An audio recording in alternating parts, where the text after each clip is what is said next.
Hi, everyone. I am Camilo Pinilla Ramos, and I am one of the seismologists of Dave McCallan's group in the National Lab in Berkeley. And today I will show the performance evaluation of the velocity model that before presented Brad and Evan. So, but before, as a discussion, any kind of physics-based simulation, it requires reliable input to have reliable output. So it is something that could be a tautology, but it's something that we always should have in mind.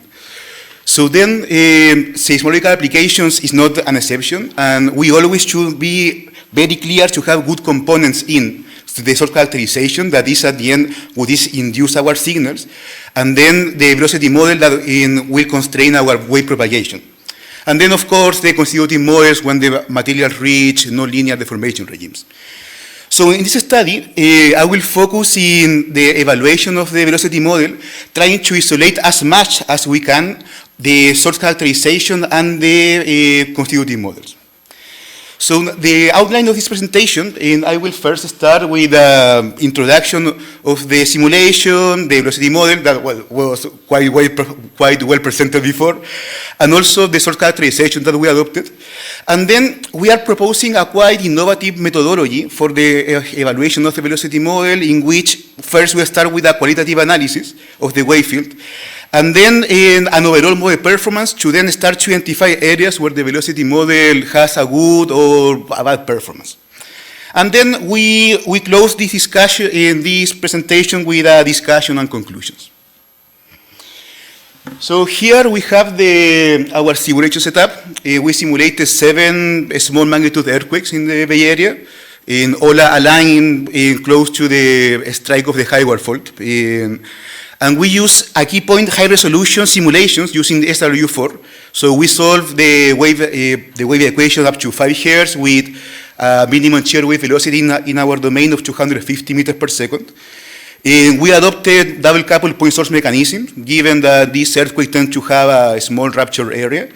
And we adopted linear elastic constitutive models, assuming a negligible nonlinear effects due to the small magnitude of the earthquakes. Regarding the source parametrization, also a very important point is that we don't want to miss or to induce a trade-off between the source characterization and the path, because at the end they tend to be quite mixed each other if we don't isolate them. So what we did, we feed the source parametrization with a totally independent approach of the simulation by itself. So the focal mechanisms, we adopted the Northern California earthquake data centers data. And we model the spectral illumination of the source through the Liu source time function. And regarding the corner frequency, that is a very important parameter, we just adopt a fixed model from Truckman and Schiller from 2018 that they adopted data from the San Francisco Bay Area. Well, here is probably another perspective of the velocity model. So in the left, you have a plane view, and in the right, the cross sections, up to 6 kilometers.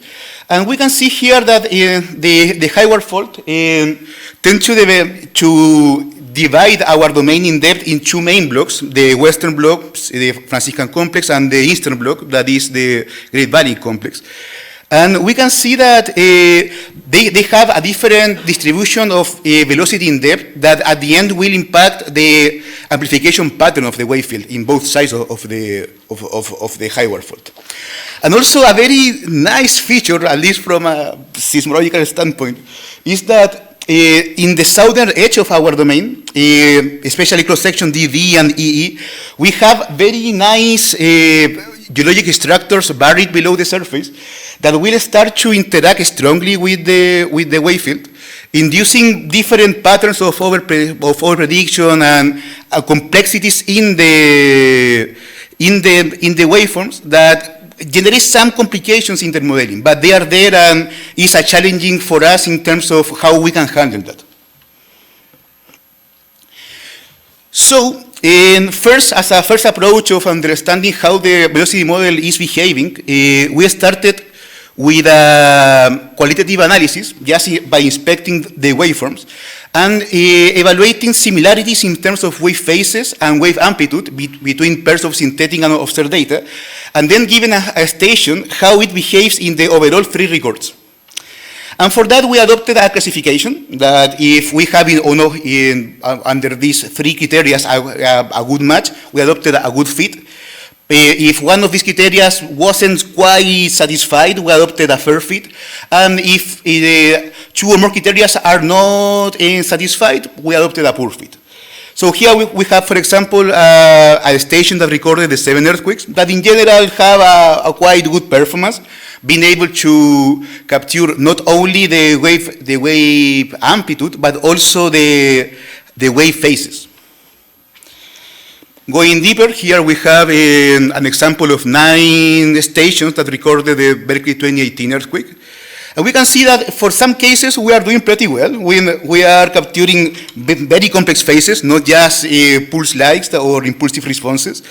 And also it has a direct impact in the Fourier domain, but again, there are some kind of sites that this classification is not working so well, and it's fine, it's part of, and it's what we expected to evaluate.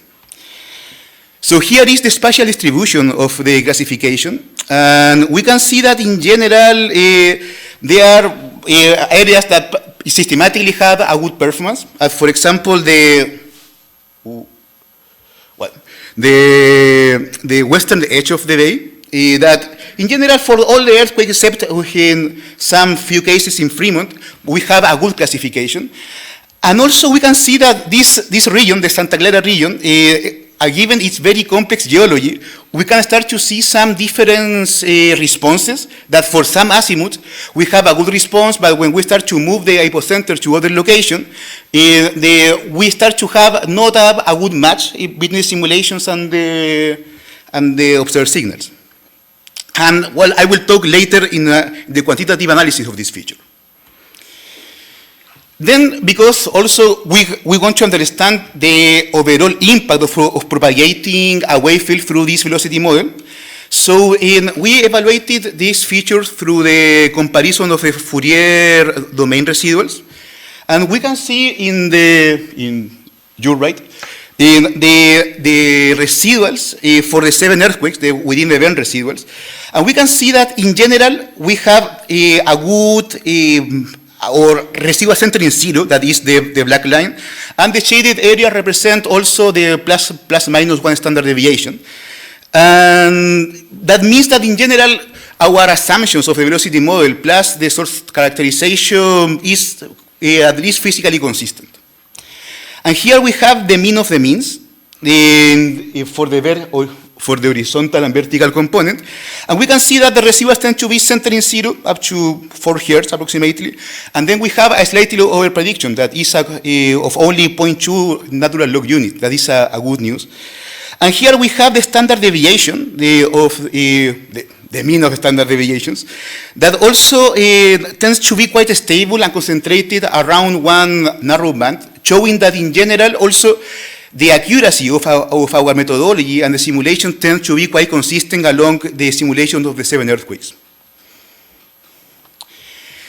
And now we start to evaluate the spatial distribution of the residuals. This is for in the spectral acceleration domain, that is a smoother operator, so capture more details into one frequency. And we can see again that they are, first off, that the residuals tend to be spatially correlated. We can see that in general, given that we have spots of systematic good performance of center residuals with systematic shift to over or under prediction. And also this region, that is a very nice region, by the way, tends to have a response depending of the hypocenter location. While we have, for example, for Alum Rock and Fremont, center residuals, for this case, when we start to move the epicenter to the north, this region starts to develop patterns of overprediction. So meaning that still we have some path effects that are unconstrained in our velocity model. So then the next step was to model the spatial distribution of the residuals among the 7 earthquakes. So for that, we decoupled the residuals into 3 main components. Between the event component that capture how each event was different with respect to our nice and smooth loose source time function that we adopted for the source characterization. Then this is delta S is our variable that starts to track these within event differences along the 7 earthquakes. And then what cannot be explained by delta V and delta S move to the aleatory variability of this formulation. So we solved this equation using Bayesian modeling, and specifically delta S was modeled through a Gaussian process regression. And here we have the median inference of delta S, and we can see two main features. First, that the Eastern Bloc, for example, tend to develop some patterns of over-prediction, so under-prediction, sorry. That means that, in general, we can adjust the systematic VS characterization of this block to adjust these differences. And also, we can see in the Bay Area patterns of systematic over-prediction south of the San Francisco Bay, again, Santa Clara Basin, in the edge of the western edge of our domain. And also, and something that could be very useful for future refinements of the velocity model, is that the residuals tend to be interfrequency correlated. So we can see that it's likely that if a site develops some patterns of over or under prediction at 0.5 of 1 hertz, likely will develop that at larger frequencies. So running this simulation is expensive. So eventually we can start now to move to other kind, or we can run cheaper simulations and extrapolate for some features what these simulations is giving us as a result. And another point here is the hyperparameters of the simulation. And we can see first off that the correlation length of the Gaussian process decreases at higher frequencies. That is what we usually observe also for some fully non-ergodical motion models. So it's something normal, but we expected. But also, our main hypothesis here is tau, the standard deviation of delta VE. That is how much our assumption of the source characterization moves respect to the real observations, And we can see that it tends to grow for higher frequencies. So from a scientific standpoint, this is very interesting and beautiful because our rapture is more complex than that point. So we can see that there are some definities of the rapture start to matter, and also these all faults start to have some breaking process that makes everything more complex. But still, the values for practical applications are smaller than the within event standard deviation, meaning that most of the variance or misfit that we are observing can be attributable to the wave propagation. Then we move to analyze the duration of the signals, of the waveforms. The duration provides how is the energy packing space, and probably can help us to understand where the geometry of the geologic units are well constrained and where not. As for example, Evan showed before that he modifies some portion of some domain in the northeast of the domain, and immediately he got a good match. So for that, we adopted the D595 parametrization of the duration that captured most of the wave scattering and surface wave manifestations on the wave field. So here I have two examples. One station in blue that has a similar duration and similar phases between synthetic and observed data. And for this case, the duration was almost similar. But for example, there is this other case, the station G037, where we can start to see that despite that both waveforms, synthetic and observed, have a similar amplitude in the first shear wave arrival phase, and the observed signal has complexities that are not part of the synthetic signals. So through this parameterization, we can start to identify how we can improve or which areas are already working well. So again, we adopted a Gaussian process regression, in this case residuals in log scale. And here we have the inference of the model. And we can see that in general, the steep sides or the hills shows residual centering 0, meaning that the duration between synthetic and observed data is the same. But, for example, in the sediments of the Bay Area by itself, we start to have larger durations in the observed data, showing that still we should start to work to constrain these features. Now I will move to the discussion. The geotechnical layer that was mentioned a lot yesterday has a strong impact in the simulations. And here we use, or we adopted VS30 as a proxy to parameterize and understand the geotechnical layer in our domain. So here we have the histogram of the distribution of the velocity model in blue, and we compare it with observed or measured VS30s in the Bay Area, and not in the Bay Area, but also in our domain to be a good sample of what we are doing. And we can see that in general, the velocity model tends to oversample soft sites. And Evan talked about that, and it's part of the new update of the velocity model.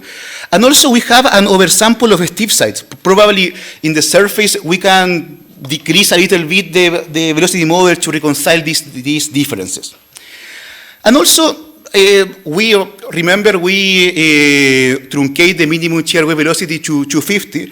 So it seems that despite that it's a higher velocity than the minimum velocity of the velocity model, it helps in reconciling these differences in the distribution that we are observing.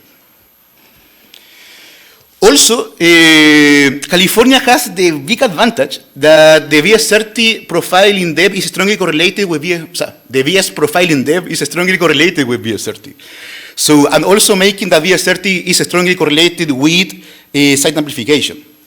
So this provides an opportunity to develop rules for updating the velocity model in depth, condition in values close to the surface, as for example, the model developed for Xi and Asimaki in 2018 that also was mentioned yesterday. Also, here is the benefits of our methodology. In general, if we compare a synthetic and observed wave field, of course we will have a difference. And this difference, we can, as a high-level message, decouple into the velocity model of wave propagation, the source characterization, and also the constitutive models. And as I'll talk later, before, that when materials reach nonlinear regimes. In our case, we are assuming that sigma NL tends to 0 for the small magnitude of the earthquakes. And in the comparison, we show that the standard deviation induced by the source characterization is smaller than the one from the velocity model, and we are comparing variances, so we are squaring these values. So this means that in general, most of the differences we observe can be attributable to the wave propagation effects. And also, this methodology provides a quantitative estimation of the epistemic uncertainty induced in any synthetic wave field that we propagate through, in general, velocity models, not this one. So with that, then engineers can propagate that in this epistemic uncertainty into seismic hazard analysis application. Yeah. So conclusions. In general, the USGS velocity model shows center residuals up to 3.5 Hertz, and then a slightly over prediction of 0.2 natural log units that in general shows center residuals. And also, this slightly over prediction at high frequencies may be improved by including stochastic variability. Natural materials have natural fluctuations that are inherent to them, so we should include them and this will aid in improving this feature of the simulations. And the within event standard deviation ranges between 0.48 to 0.8 natural log units. So it's the accuracy that we have already in the simulations. Also, we provide maps that shows areas of systematic over or under prediction that can provide an opportunity to future refinements of the velocity model. And also, the duration residuals can provide some insight of where the geometry of the velocity model can be adjusted and where it is well defined. And, I was in time. Thank you.